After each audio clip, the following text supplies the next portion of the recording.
Hi everyone, welcome back to explore literature. इस video के अंदर हम डिस्कस करेंगे the shroud bye Premchand.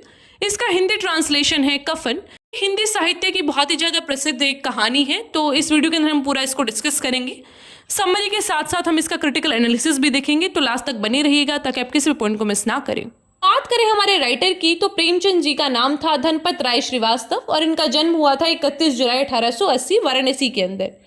Pen name इनका था प्रेमचंद और इनके वर्क्स में हमें socio economic conditions of common people देखने को मिलता है। राइटिंग करियर इन्होंने as a school teacher start किया था। इनका सबसे पहला वर्क था उर्दू के अंदर, जो कि था सीक्रेट्स ऑफ गॉड्स अबॉर्ड। वो 1903 में उर्दू वीकली में पब्लिश हुआ था। प्रेमचंद जी बहुत अच्छी अच्छी शॉर्ट स्टोरीज भी लिखते थे। उनके कुछ कलेक्शंस है, मानसरोवर, प्रेम पचीसी, कफन, पूस की रात, ये सारी उनकी काफ़ी फेमस स्टोरीज हैं। Alright, so let's start with the characters of the story now. हमारे सबसे पहले कैरेक्टर हैं घीसू, फिर आते हैं उनके बेटे माधव, देन इज जमींदार, फिर है बुधिया जो कि माधव की बीवी थी। तो ये सारे कैरेक्टर्स होंगे हमारी स्टोरी में। ज़्यादा कैरेक्टर्स हैं नहीं, 3-4 ये कैरेक्टर्स हैं। तो इन्हीं से अब हम सारी स्टोरी को समझने की कोशिश करते हैं। कहानी शुरू होती है घीसू और माधव से। ये दोनों अपने घर के बाहर बैठे हैं और दोनों बड़े ही दुखी हैं। घर के अंदर माधव की बीवी है बुधिया, जो कि पेन से कर्रा रही है, दर्द से कर्रा रही है। तो घीसू बोलता है कि यार देखना अंदर जाके, लगता है नहीं बचेगी। तो माधव बोलता है मरती है तो मरे, मैं क्या करूं। ये दोनों बड़े ही कामचोर, ऐसा लेजी किस्म के लोग हैं। कोई काम भी देता है इनको तो ये वो भी ढंग से नहीं करते हैं। तो अब इनको काम भी मिलना ऐसा बिल्कुल मजबूरी में मिलता है। जब किसी के पास कोई भी लेबर ना हो, then they get their work. तो अगर इनके पास एक टाइम का भी खाना हो तो ये काम करने की नहीं सोचते हैं। इस तरीके के ये लोग हैं। और किसी के खेत से कुछ चुरा लेते हैं, कहीं से आलू चुरा लाए तो वो बैठ के खाने लगे। अब भी ऐसा ही कर रहे थे। ये आलू तोड़ के लाए थे, किसी के वहाँ से उखाड़ के लाए थे, तो ये वहीं पे बैठ के अपनी झोपड़ी के बारू से भून रहे थे। 1 साल पहले माधव की शादी हुई थी। तो ये जो माधव की बीवी थी बुधिया, वो बड़े अच्छे से इनके घर को संभालती थी, वरना तो ये लोग ऐसे ही बिल्कुल पड़े रहते थे। तो अभी भी इनका यही काम था कि अब काम तो ये संभाल रही है, तो इनको यही था कि आराम से पड़े रहो, ये खुद देख लेगी। तो अभी और भी ज़्यादा निकम्मे और नकारा हो गए थे। घीसू अपने बेटे माधव को बोलता है कि यार जाओ अंदर जाके देखो, अगर बच्चा हुआ तो फिर उसको कैसे पालेंगे। वो ये भी डिस्कस कर रहे होते हैं कि हमारा तो खुद का नहीं पेट पलता है, उस बच्चे को कैसे पालेंगे। तो तभी जो घीसू है वो उसको बोलता है कि तेरी तो बीवी है, तू अंदर जाके देखना। जब मेरी बीवी बीमार हुई थी ना, मेरी बीवी की डेथ हुई थी, मैं 3 दिन तक उसके पास बैठा रहा था, कैसा पति है तू। तो माधव सोचता मन मन में कि हाँ, इतने अंदर उसको देखने जाऊंगा ये भुना हुआ आलू खा जाएगा। तो वो इसी भूख के मारे ऐसा सोच रहे होते हैं। तभी हमें एक सीन देखने को मिलता है कि ये लोग क्या करते हैं, गरम गरम आलू को खा रहे होते हैं। वो इनकी जुबान को, उनकी टंग को जला रहा है, but still they are eating that hot potato, क्योंकि इनको बहुत भूख लगी है। अब क्या होता है कि जो घीसू है वो अपने बेटे माधव को बताता है कि कैसे एक बार ठाकुर की बारात में हम गए थे, वहाँ पे कितना डिलीशियस खाना था, कितनी वैरायटी थी। अब तो सब लोग ना बचाने की सोचते हैं। कोई भी लोग अपने यहाँ पे अपने इवेंट्स पे इतना खाना नहीं बनाता या फिर हमें लेके नहीं जाता। सभी लोग अब मतलबी हो गए, ये सारी बातें डिस्कस कर रहे हैं। तो सुबह हो गई, ये लोग वहाँ पे चादर तान के अपना सो गए। सुबह जब इन्होंने देखा तो बुधिया मर चुकी थी, उसके पेट में बच्चा भी था जो वो भी मर चुका था। तो ये बड़ा जोर जोर से चिल्ला चिल्ला के रोने लग गए।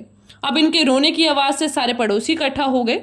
तो अब ये ड्रामा भी कर रहे हैं कि यार हमने तो इतनी केयर करी, उसकी इतनी दवा दारू करी, सब कुछ करा, but still we can not save her. तो ये ज़मींदार के पास जाते हैं कि देखिए आप ही हमारे माई बाप हैं, हमारे पास कुछ नहीं है, प्लीज़ आप कफन के पैसे दे दीजिए। जो भी पैसा था हमने उसकी दवाई में लगा दिया, पर इन्होंने कुछ नहीं करा था उसके लिए। तो यहाँ पे ये सारा ड्रामा रचते हैं। तो ज़मींदार इनको 2 रुपये दे देता है। तो अब ज़मींदार ने 2 रुपये दे दिए, तो ये सबको बताते हैं आके ज़मींदार ने 2 रुपये दिए, आप सब भी दीजिए। तो कोई बनिया उनको 2 आने देता है, कोई 5 आने देता है। तो इस तरीके से टोटल मिला के इनके पास 5 रुपये हो जाते हैं। तो ये डिसाइड करते हैं कि ठीक है, मार्केट जाएंगे, कफन लेके आएंगे। कफन आई होप आप सबको पता होगा, जो भी मर जाता है उनके ऊपर जो कपड़ा उठाया जाता है उसे कफन बोलते हैं। तो क्या होता है, इवनिंग में ये जाते हैं उसे कफन को लेने। तो सोचते हैं कि यार हल्का सा ले लेंगे, कौन सा क्वालिटी चेक होगा वहाँ पे कि हाँ अच्छा है, तभी उसको जलाएंगे। आराम से हल्का सा कपड़ा ले लेंगे, कोई ज़्यादा लोड लेने की बात नहीं है, लाश के साथ जली तो जाएगा। तो ये घीसू बोलता है कि ठीक है यार देखते हैं, मतलब जा रहे होते हैं, हर एक दुकान पे चेक करते हैं। एट द एंड ये सोचते हैं कि हाँ हल्का लेंगे, इनका फाइनल हो गया। तभी इनको एक बार दिखता है, जो घीसू है वो बार के पास खड़ा हो जाता है। पहले तो वो एक बॉटल ऑर्डर करता है, फिर तली हुई मछली आती है, बहुत सारा खाना ये मंगाता है। तो फिर घीसू माधव को बोलता है कि यार कफन से क्या ही मिलता, कि जो ये कफन है वो तो लाश के साथ जल ही जाना था, इससे एटलीस्ट हम खाना तो खा रहे हैं। अच्छा अच्छा। तो अब माधव उससे पूछता है कि यार लोगों को क्या जवाब देंगे जब लोग पूछेंगे। तो घिसू बोलता है कि यार ठीक है, कुछ नहीं होता, बोल देंगे पैसे गिर गए। तो ये कहता है कि यार कफन कहाँ से आएगा, माधव पूछता है अपने पापा से। ये बोलता है कि जिन लोगों ने हमें अभी पैसे दिए ना, वो फिर से उनको पैसे इकट्ठे करके वो कफन ले आएंगे, वो तुम टेंशन मत लो। तो फिर ये पूछता है माधव कि यार मेरी तो बीवी थी, अगर मैं तब मरूंगा वो मेरे से ऊपर जाके पूछेगी कि कफन क्यों नहीं दिया मुझे। तो ये बोलता है कि तुम टेंशन मत लो। इसके पापा बोलते हैं घीसू कि देखो मिल जाएगा उसको कफन, और तुम्हें इतना कुछ ज़्यादा सोचने की ज़रूरत है नहीं। तो ये ऐसी बात कर रहे होते हैं कि हाँ कफन मिल जाएगा। तो तभी इनको एक बेगर दिखता है, तो जितना भी खाना था ये अपना खा पी लेते हैं, जो बचता है ये उस बेगर को दे देते हैं। फिर उस गरीब को ये लोग बोलते हैं कि देखो तुम प्रार्थना करना उसके लिए, जो मर गई है उसकी वजह से ही तुम खाना खा पा रहे हो, ताकि उसकी आत्मा को शांति मिले। तो फिर ये ऐसे डिस्कस कर रहे होते हैं और फिर अपना मज़े से खाना पीना खाकर पूरी इनकी आत्मा तृप्त हो गई होती है। एंड दे से कि देखो ज़िंदगी में कभी हमने इतना अच्छा खाना नहीं खाया, और ये बहुत ही सेटिस्फाइंग था। कफन से किसी को सेटिस्फेक्शन नहीं मिलता, ना मरने वाली को ना हमें, but now we all are satisfied, उसको कफन मिल ही जाएगा और हमें भी हमारी आत्मा की तृप्ति हो गई है। So this was all about this story. अब बात करें इस स्टोरी के क्रिटिकल एनालिसिस की, तो आप 4 डायमेंशन से इसको देख सकते हैं। सबसे पहला है कास्ट बेस्ड डिस्क्रिमिनेशन। तो यहाँ पे जो घीसू और माधव है वो एक पर्टिकुलर कास्ट से बिलोंग करते थे, that is a lower caste. तो वहाँ पे किस तरीके से लोग उनको ट्रीट करते हैं, गाँव में क्या उनका एक इमेज होता है, उसके थ्रू हमें देखने को मिलता है कास्ट बेस्ड डिस्क्रिमिनेशन। फिर आता है gender based discrimination. I expect कि ये क्वेश्चन आएगा पेपर में, तो आप इसको थोड़ा सा ध्यान से देखिएगा। यहाँ पे मैंने बताया कि कैसे जो बुधिया है ना, वो बहुत तरीके से विक्टिम थी, एक तो कास्ट की, फिर फिडेलिज्म की और पेट्रियार्की की। मतलब कि उसने सबसे ज़्यादा दुख सहा है इस पूरी स्टोरी के अंदर। Then is theme of hunger, कि कितनी भूखमरी थी वहाँ पे। एक इंसान को जब भूख लगती है तो वो किसी चीज़ के बारे में नहीं सोचता, वो सेल्फिश हो जाता है।